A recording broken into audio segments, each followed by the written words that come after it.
Cancer care is in a constant state of evolution. With all the complexities and precision needed for every patient, a meticulously designed and continuously refined strategy can make all the difference.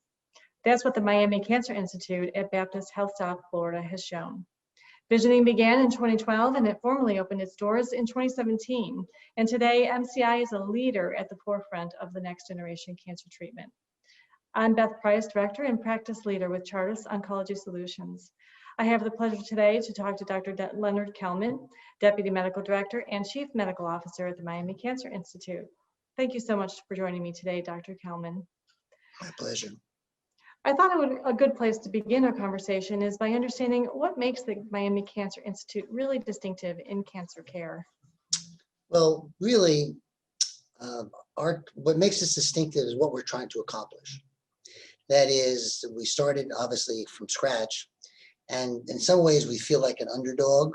We're trying to catch up with our, let's say, our local competitor. The University of Miami is a local competitor. So what makes us distinctive is what we're striving to be from where we came, from a community oncology environment to really an academic cancer center that focuses on three things: on clinical expertise, on a fantastic patient experience, and on innovation. Innovation in radiation, that's a lot of technology, of course, innovation in surgery, and innovation in medical oncology, and that really is in clinical trials, introducing unique new compounds and trying to create new standards of care. So all of those things, and in particular those three things that you mentioned, are not easy to accomplish nor necessarily achieve in an easy way. How were you able to plan and implement those distinctive pillars? Well, luckily, I early on, we decided to have a academic partner. We thought that would accelerate our progress, and it turns out to be the Memorial Sloan Kettering Cancer Center. But early on, we were entertaining several different partners. So they asked us, "What are you building down there?" So they really did. So I was sitting in a room on a Saturday with a blank blackboard and a number of hours I knew I had to work, and so I really just sat down and said, what are we building here? What are the pieces?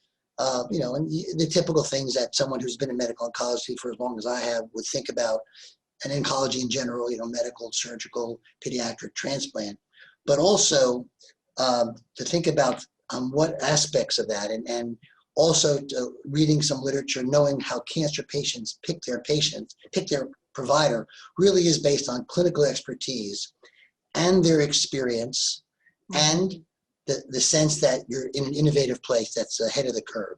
So it was really the request from an outside party, plus those things that I'd read that helped us formulate our pillars and our plans. And then obviously the toughest part is to take a talk into execution. And we've been able to do that to a great degree in our short history.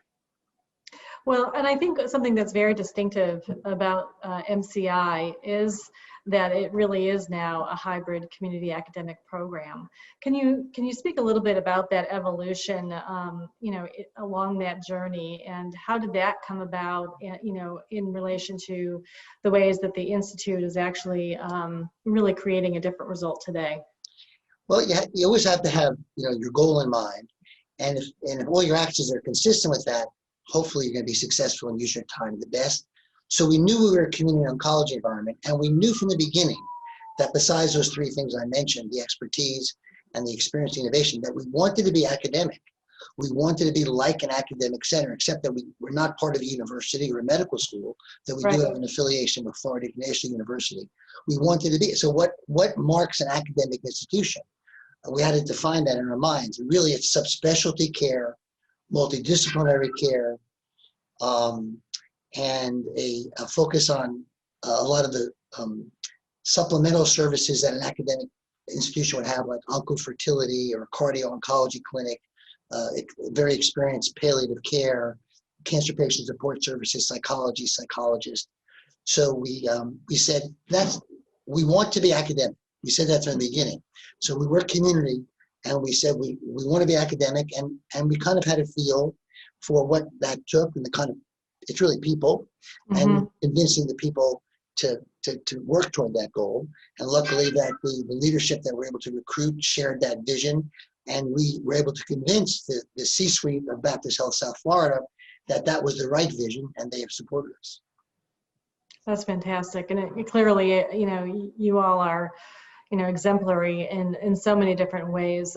What lessons would you share for others in the field? I know that I'm asked all the time about, as an example, in terms of physician leadership, which comes first, recruitment of physician leadership or sort of the building of the program.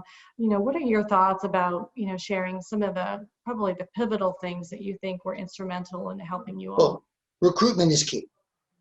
And I've done a lot of the recruiting. So every recruit, I have this discussion.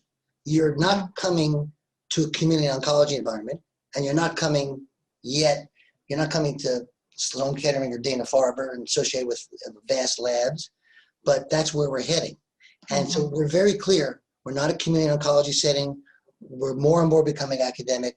If you share that vision, if you want to be measured not just on your clinical expertise, but ultimately on your contribution to our academic mission, and you're a bit of someone who likes to take on a challenge, you should come here. If you want to be in a private practice setting in a nice new building, that's not what we are about. Again, you have to share that vision with us. So we try to recruit along those lines, and I have a lot of conversations with the recruits. Most of them know now what we are, but they just have to understand. And so, we haven't talked about the legacy doctors, where they may be a little more difficult to share that vision, but every new doctor, if they don't want to be in that kind of environment and share that vision, we just don't hire them. And that's been the key. So to move forward. Now the legacy doctors, the previous doctors, I always go by the rule of thirds. The third are going to buy it. How exciting. I was in private practice and now I'm in an academic environment. What could be better? The third depends what side of the bed they wake up on, whether it's a good thing or bad. And a third say, why did you disrupt my life? I was in a wonderful private practice and you put me in this new environment. And that's basically how it works. And even those who are in that last category, we obviously make them very comfortable. We value that they have, they see patients and do a good job with patients. We hope they'll refer to the doctors who are doing clinical trials. And we try very hard to keep everybody happy. So what factors have played the largest role in the Institute's success? First of all, very importantly, the support of the C-suite. They intellectually and financially support us. Number two, they have given us quite a lot of independence. We probably operate more independently of the central C-suite than any other of the multiple entities, which are hospitals and outpatient centers at Baptist Hospital. And number three, it's continued very sharp focus on the mission that I stated and those pillars. We constantly reiterate those to ourselves and to new hires and to the staff. So C-suite support, we've gotten, because we've been successful and because it's the biggest project Baptist Health, we were given a lot of independence and then consistency of really focusing on that. And of course, quite frankly, a lot of hard work. This is, doing this is not a 9-to-5 job. So you have to work hard and you have to persevere and you have to be willing to fail and come back, and you have to really focus on what you're trying to build. And stay true to that vision, right? Yes. Well, Dr. Kelman, thank you so much for sharing your story and the tremendous insights you've gained along the way. It is certainly wonderful seeing how the Miami Cancer Institute is leading in cutting-edge cancer care, and we appreciate your time so much today. Pleasure to talk to you. Thank you. My pleasure.